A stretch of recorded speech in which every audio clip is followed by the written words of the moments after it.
sème dans de nombreuses villes de l'islam, et cette fois non seulement chez les princes, mais aussi chez de grands notables, des hommes de culture, des médecins. De la bibliothèque royale, on passe à la bibliothèque publique, puis à la bibliothèque privée.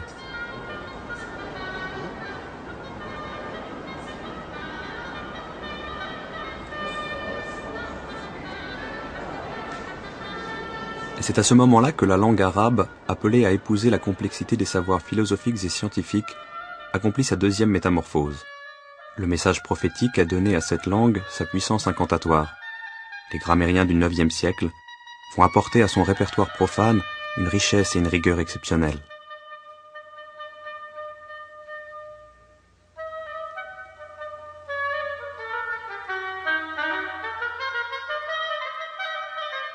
Les savants, d'où qu'ils viennent, doivent se mettre à apprendre cette langue pour participer au mouvement.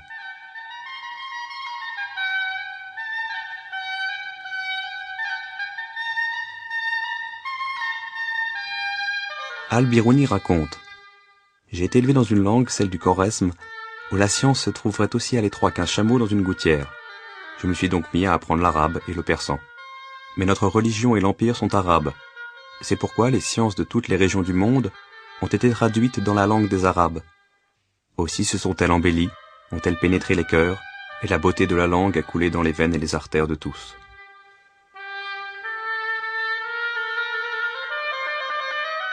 Il y a un engouement général pour la lecture, pour le savoir. Il est favorisé par l'introduction et la diffusion du papier, selon des techniques importées de Chine. Les copistes disposent alors d'un matériau léger, solide et beaucoup moins onéreux que le papyrus et le parchemin. Le commerce de manuscrits se développe. Les boutiques de libraires, ouvertes à tout public, se multiplient.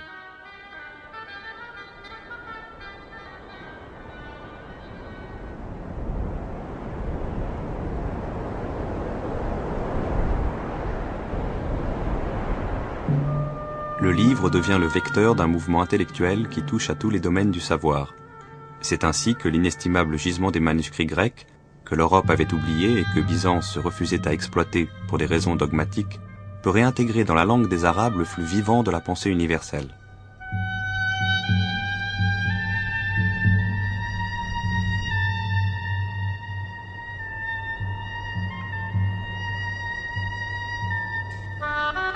On assiste à l'émergence d'une figure prestigieuse, celle du savant total, de l'érudit tout-terrain, à la fois grand voyageur, philosophe, musicien, mathématicien, astronome.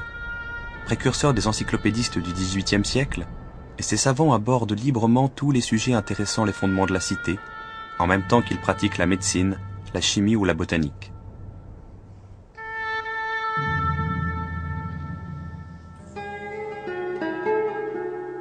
À leurs yeux, l'islam n'oppose pas la raison à la révélation.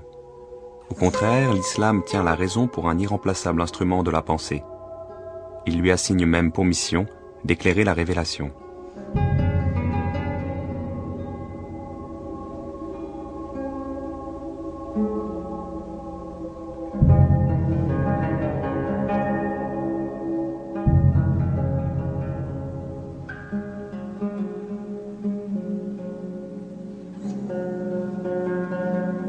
L'islam ne se présente pas comme une religion irrationnelle.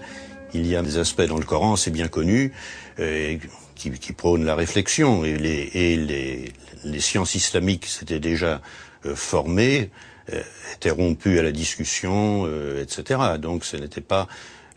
il y avait toute une armature rationnelle.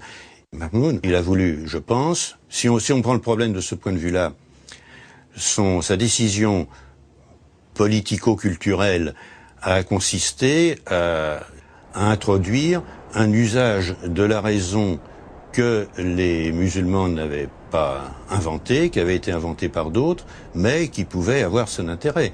Et ce qui me confirme dans cette idée, c'est un passage d'ailleurs assez connu du philosophe Al-Kindi, qui a été d'ailleurs très bien en cours auprès de Mahmoud. Au début de son livre de la philosophie première, il donne son programme, et son programme philosophique, son programme de philosophe, c'est de rassembler tout ce que les philosophes ont trouvé dans les temps précédents, de faire passer cela en arabe, de le mettre à la portée de l'époque, et de cette façon-là, de compléter la philosophie. Et qu'est-ce que ça veut dire compléter la philosophie? On le voit par l'intention générale de son œuvre, c'est retrouver ce qui a été inspiré aux prophètes d'un seul coup, et que les hommes mettent des siècles à retrouver.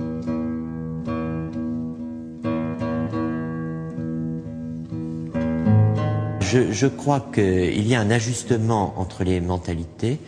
Il y a aussi une soif de connaître que je crois la révélation, le message coranique encourage, justifie et impose d'une certaine manière aux esprits qui en sont capables.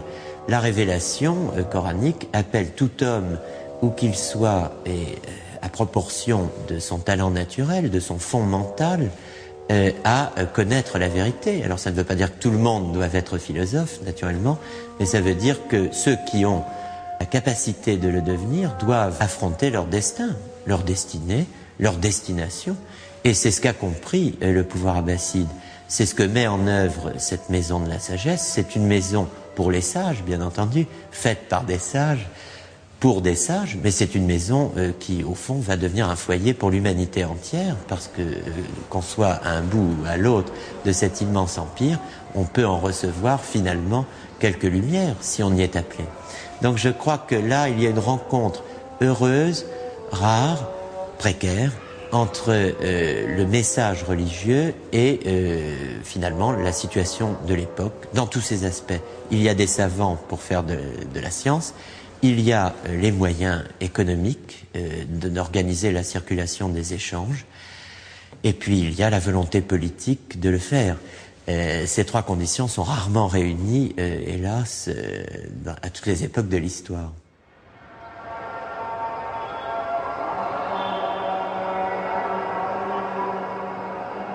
Recherche, débat, controverses passionnées suscitent un bouillonnement intellectuel qui exaspère les lettrés traditionalistes. Pour ces derniers, la liberté de conscience va trop loin. Elle risque de mettre en question l'omniscience divine.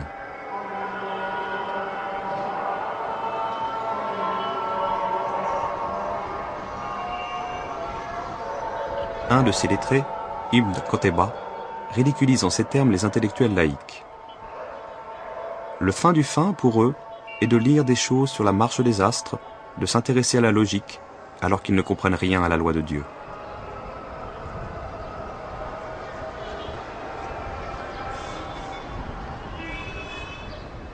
Mais les savants pourront continuer de réfléchir, d'écrire et d'enseigner, durant 3 siècles, tant que les princes continueront de les protéger, partant du principe selon lequel les croyants doivent exercer leur propre jugement face à toutes les questions auxquelles les textes sacrés n'apportent pas de réponse explicite.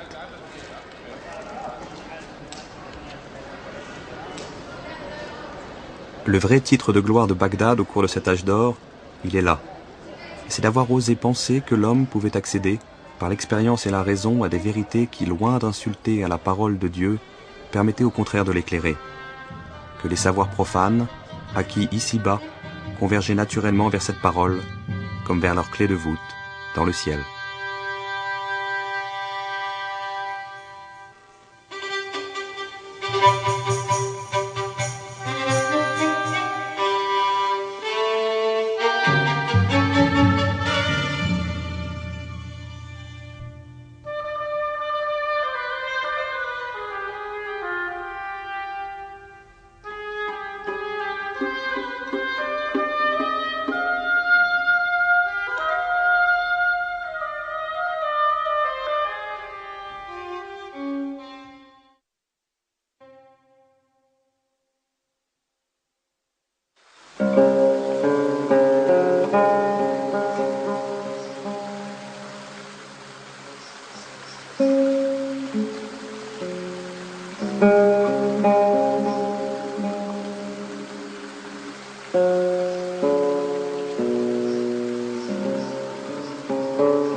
La poésie arabe nous montre que l'Andalousie est un pays imaginé par ses habitants.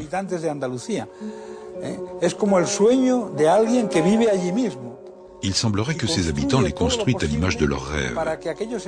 Alors ils ont développé l'agriculture, le jardinage, le monde urbain, la cuisine, une façon de comprendre le temps, la poésie, la relation avec les femmes, toute une série de valeurs qui, en fin de compte, représentent le rêve arabe.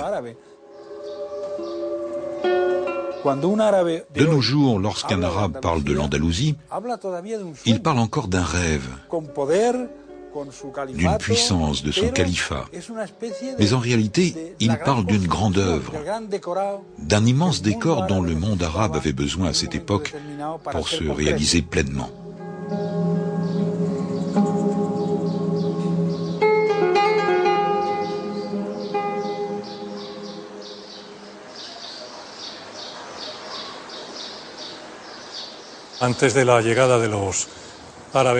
Avant l'arrivée des Arabes et des Berbères, la civilisation andalouse n'existe pas.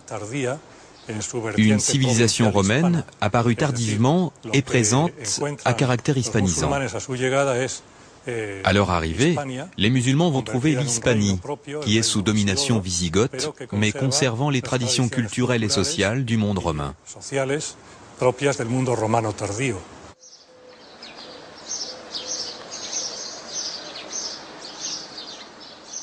C'est en 710 qu'un comte chrétien, Julien, se rend auprès du gouverneur musulman de l'Afrique du Nord, Moussa ibn Nusayr, pour faire miroiter à ses yeux toutes les richesses de l'Espagne. Il insiste sur la facilité avec laquelle Moussa pourrait les conquérir, du fait de l'irrémédiable décomposition politique du pays.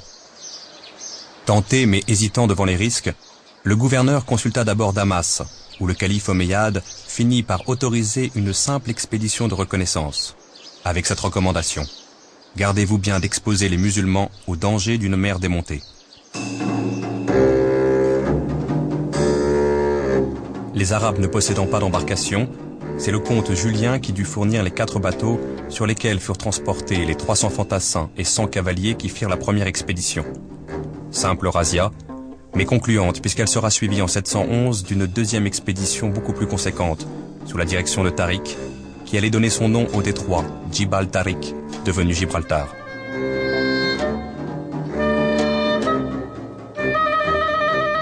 Étrange spectacle que celui de cette armée de 7000 hommes, essentiellement berbères, commandée par un chef musulman avec pour conseiller un officier catholique, où les guerriers visigoths se mêlaient aux combattants du Rif. Les succès de cette armée furent si rapides que le gouverneur Moussa décida en 712 de passer à son tour le détroit, à la tête d'une armée cette fois surtout composée d'Arabes. Il devait ensuite faire sa jonction avec les soldats de Tariq, à la hauteur de Tolède. Bientôt maître de la plus grande partie de l'Espagne, Moussa se montra d'une grande magnanimité envers ce pays dont la conquête avait été si facile. Il le récompensa en instaurant un régime des plus tolérants.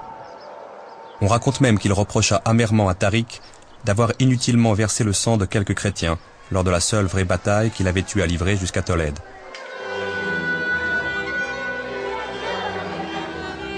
L'unification et la consolidation ultérieure du pouvoir musulman allaient être beaucoup plus laborieuses. Bien plus que les princes visigoths, ce qui pendant longtemps menacera ce pouvoir, ce sont les rivalités internes qui le déchirent. Entre Arabes et Berbères, mais aussi entre différentes tribus arabes, ces rivalités se transforment souvent en combats fratricides. Sans compter, à partir de l'an 750, l'opposition entre les fidèles de la dynastie déchue des Omeyyades de Damas et les partisans du nouveau pouvoir abbasside à Bagdad.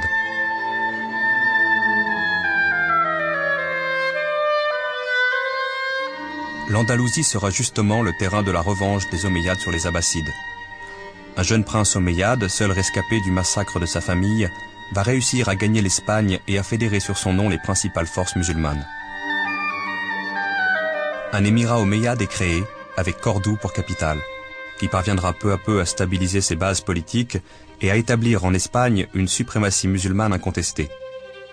Au début du Xe siècle, Abdelrahman III fera de Cordoue la capitale d'un califat rival de Bagdad.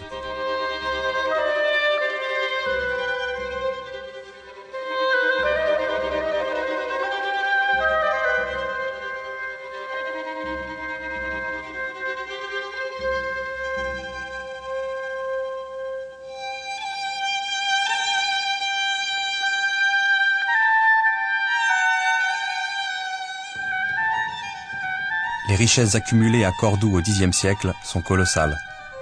À titre d'exemple, ce cadeau qu'un noble qui vient d'être nommé vizir envoie au calife pour le remercier. 500 000 pièces d'or frappées, 400 livres d'or brut, 200 sacs de lingots d'argent, 30 pièces de soie brodée, 10 pelisses dont 7 en peau de renard blanc du Jourdain, 100 peaux de zibeline, 6 tentes d'apparat, 48 manteaux tissés de soie et de fil d'or, 100 armures de parade, 1 millier de boucliers, 100 000 flèches, 100 chevaux, 60 esclaves dont 40 hommes et 20 femmes. De cette période faste date l'essor d'une civilisation musulmane proprement andalouse, à laquelle contribuent aussi bien des musulmans que des chrétiens et des juifs. Lorsque l'on visite Tolède, on découvre une ville où cohabitent 3 cultures différentes. La culture musulmane tient une place prépondérante dans l'histoire de la ville. Lors de la conquête, les musulmans sont entrés par là. Beaucoup d'églises de Tolède ont alors été transformées en mosquées et en oratoires, les mosquées étant des lieux pour prier. Là, vous voyez le motif des colonnes. Observez ces arcs en fer à cheval. Ils sont typiques de l'art wisigoth. Mais par la suite, ils sont devenus l'emblème, le symbole de l'architecture de Cordoue. Lorsque l'on se promène dans Tolède, on découvre une symbiose culturelle présente tout au long des siècles. De nos jours, ce qui fait le charme de Tolède, c'est qu'il n'existe pas de séparation culturelle comme à Jérusalem. Chaque pierre, chaque style, qui est l'essence même de Tolède, intègre les 3 cultures, la culture juive, la culture arabe et la culture chrétienne. Les maîtres de l'Andalousie vont conduire une politique fondée sur le respect des 2 autres religions du livre. Pas de prosélytisme, pas de conversion forcée. Chrétiens et juifs ne sont pas inquiétés dans la pratique de leurs religions respectives.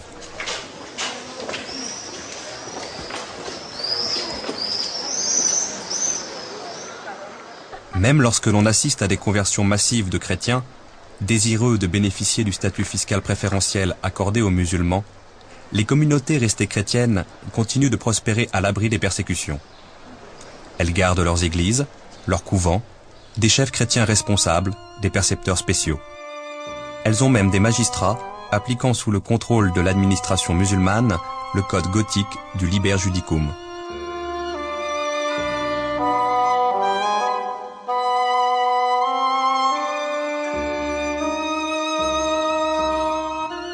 Il n'est pas rare, malgré les protestations des docteurs de la foi islamique, que musulmans et chrétiens célèbrent ensemble des fêtes telles que Noël et le jour de l'an, ou qu'une même église serve pour la prière musulmane du vendredi et pour la messe chrétienne du dimanche.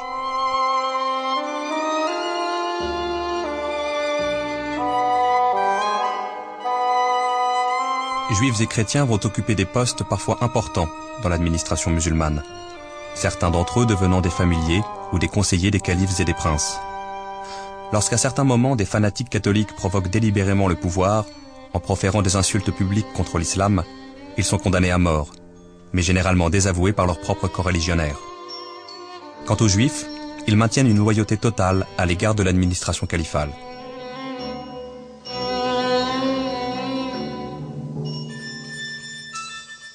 Les communautés juives connaissent en fait un âge d'or. Parce qu'elles étaient soumises à des persécutions continuelles sous les pouvoirs wisigoths, elles se sont réjouies de l'arrivée des armées musulmanes et n'auront qu'à s'en féliciter par la suite. Les Juifs vont jouir d'une liberté religieuse qu'ils n'ont jamais connue auparavant. Ils vont recevoir une partie des biens confisqués aux nobles qui ont fui devant les armées musulmanes. Et surtout, fait unique dans l'histoire des Juifs, ils vont être associés à la défense des villes où ils sont concentrés. Leurs hommes sont mobilisés dans les garnisons militaires mises en place par le pouvoir islamique. Et les chroniques sont formelles, ils participèrent aux côtés des musulmans à de nombreux combats.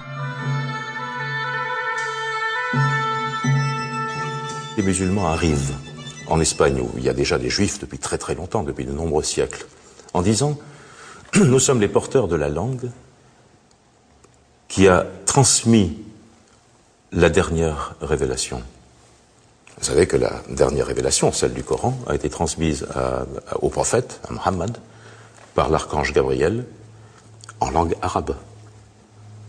Le juif répond, oui, mais nous sommes porteurs de la langue de la première révélation. Et c'est de là que tout part, et même le Coran le reconnaît. Il s'établit une émulation, une guerre au sens noble du terme, c'est-à-dire qu'entre les deux langues, entre les deux cultures, entre les deux pensées, il y a émulation. Et c'est le moment certainement le plus riche de l'histoire de l'Espagne. Il est dit dans le Coran que les gens du livre seront sauvés. Ce qui est assez unique, parce que les autres grandes religions monothéistes ne reconnaissent pas comme gens du livre des gens qui ne sont pas de la religion propre. Donc c'est déjà un élément de tolérance. Et il est vrai que sous le califat, sous l'émirat et sous le califat en Espagne, ce qu'on appelait les dhimmi, c'est ceux qui payaient l'impôt des non-musulmans, étaient protégés par le prince. Donc c'est un élément, si vous voulez, de tolérance. Al-Andalus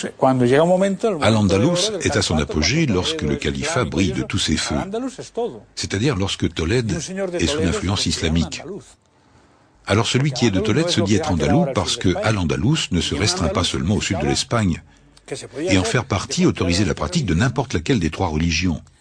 La seule exigence des dirigeants du califat était la reconnaissance de leur souveraineté politique. Une fois cette reconnaissance acceptée, vous aviez le choix de votre religion, votre église, votre mosquée, votre synagogue, et vous pouviez vivre en paix. Je pense que c'est la grande leçon que nous donne Al-Andalus à notre pays, l'Espagne, mais aussi à tous ceux qui sont prêts à se tuer lorsque leurs opinions divergent. Et c'est pourquoi, lorsque l'on parle de l'épanouissement intellectuel de l'Andalousie, il faut y voir la pleine participation des trois religions du livre.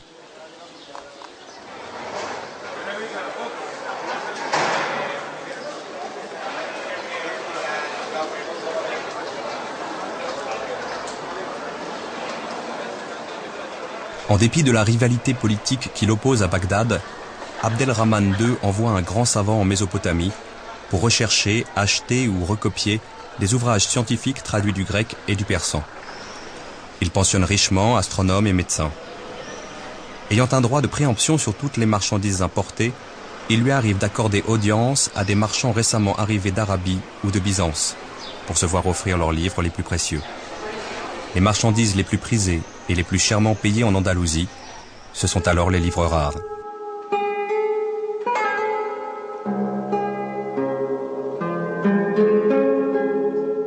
Tout au long du Xe siècle, Cordoue sera l'égal de Bagdad, en dimension, en population et surtout en magnificence. Un effort systématique est entrepris pour constituer une bibliothèque contenant tous les ouvrages capitaux, anciens et récents connus à l'époque.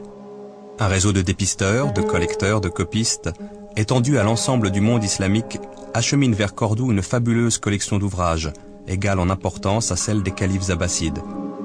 On cite le chiffre de 400 000 volumes. À Cordoue même, une armée de scribes, de relieurs, d'enlumineurs veillait à l'entretien de ces trésors.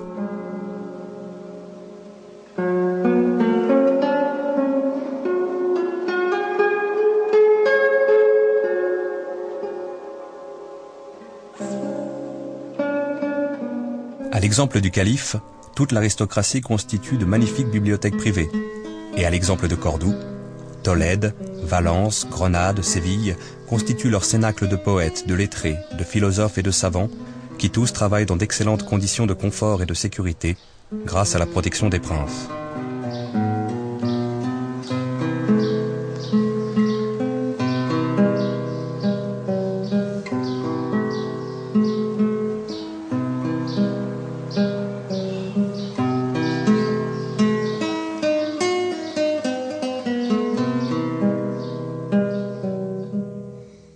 La langue arabe devient dès le IXe siècle la langue de culture de toutes les communautés, jusqu'au cœur de l'aristocratie catholique, ce qui provoque la colère du Cordouan Alvaro. Tous les jeunes chrétiens qui se font remarquer par leur talent ne connaissent que la langue et la littérature arabe. Ils lisent et étudient avec la plus grande ardeur les livres arabes. Ils s'en forment à grands frais d'immenses bibliothèques et proclament que cette littérature est admirable. Quelle douleur! Les chrétiens ont oublié jusqu'à leur langue religieuse. Sur 1000 d'entre eux, vous en trouverez à peine un seul qui sache écrire convenablement une lettre en latin.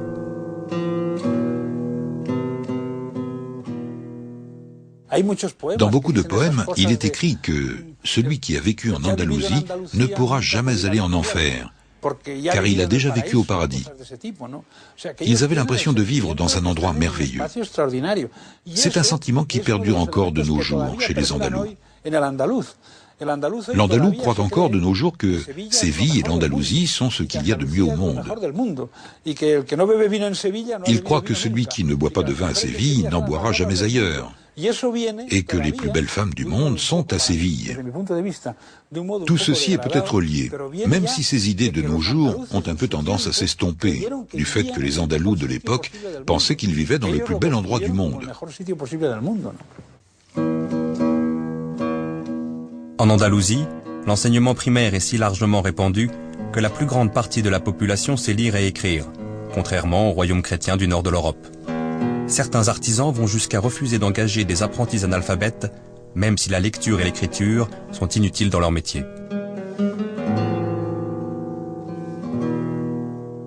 Si l'arabe est la langue de culture de tous, de nombreux musulmans se doivent quand même, pour parler au peuple des villes comme aux métayers des campagnes, d'apprendre la langue romane. À travers cet enchevêtrement linguistique vécu, la langue espagnole en formation va puiser dans l'arabe tout ce qui lui manque pour exprimer des notions nouvelles. Alferez, lieutenant, vient de l'arabe al-fares. Atalaya, vigie, vient de ataliya. Albanil, maçon, vient de albana. Zalmedina, maire, vient de sahib al-madina. La population hispanique se convertit peu à peu à l'islam. Elle accepte l'arabe comme langue religieuse et politique. Cependant, le bilinguisme a toujours existé entre l'arabe d'un côté et la langue romane de l'autre. Une lente conversion va s'opérer sur 300 ans, du 8e au 10e siècle. Il faut savoir qu'à l'époque du califat, jusqu'au Xe siècle, 25 ou 30% de la population était encore chrétienne. Il s'agit des mozarabes. Leur langue était déjà arabisée, ainsi qu'un grand nombre de leurs coutumes.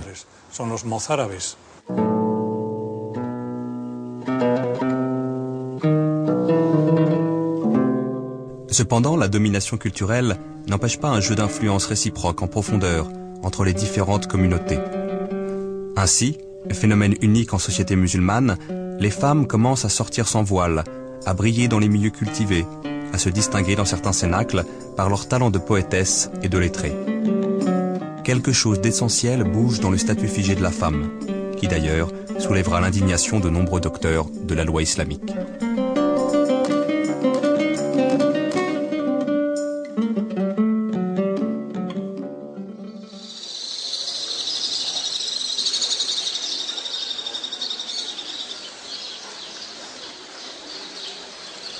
Plus généralement, les religieux conservateurs supportent mal l'esprit de tolérance qui règne sous le califat omeyyade, ainsi que l'essor trop libre des savoirs laïques. Ils vont s'efforcer d'y mettre fin, ou du moins d'y mettre un frein, chaque fois que l'occasion leur semblera bonne. À partir de la fin du Xe siècle, à la faveur de l'effondrement du califat et de la prolifération des petits royaumes indépendants, les princes musulmans subissent la pression croissante des conservateurs. Ceux-ci prônent un durcissement dogmatique, et demandent plus de foi et moins de raison, plus de piété et moins de liberté. Certains princes les entendent, d'autres persistent dans la volonté de défendre la pensée, de protéger les penseurs, de maintenir un certain mode de vie.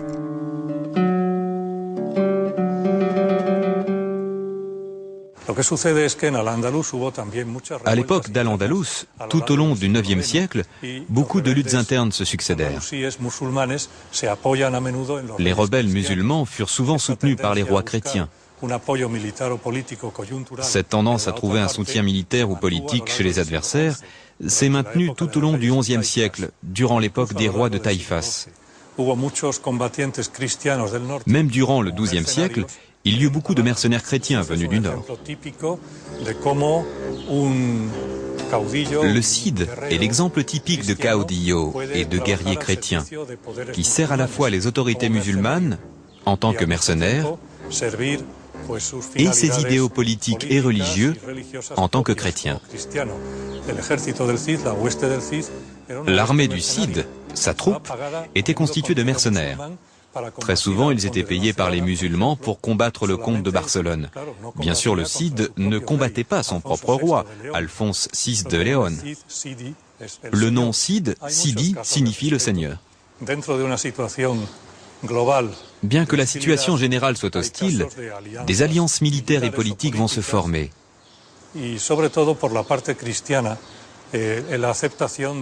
Ce sont principalement les chrétiens qui vont accepter les coutumes et les habitudes de la vie quotidienne des musulmans.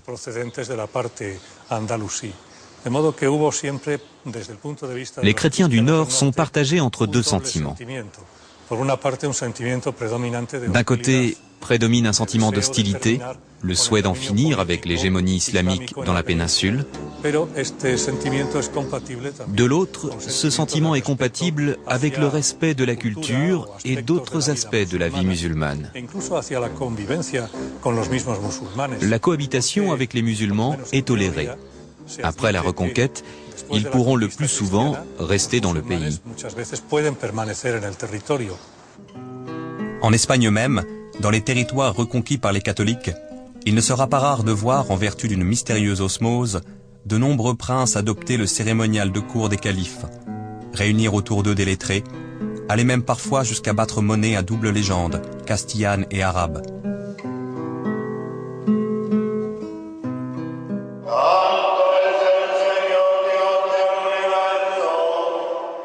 Ce qui nous frappe encore dans le formidable corps à corps de l'islam et de la chrétienté, dont l'Espagne aura été le siège durant 8 siècles, c'est ce miracle de deux mondes qui se sont affrontés sans se fermer l'un à l'autre. C'est le mystérieux démenti de la culture au fanatisme, qui fera que jusqu'au XVe siècle, dans les villes reprises par les princes catholiques, on continuera de convoquer les talents et les savoirs arabes, détenus par des juifs, aussi bien que par des musulmans.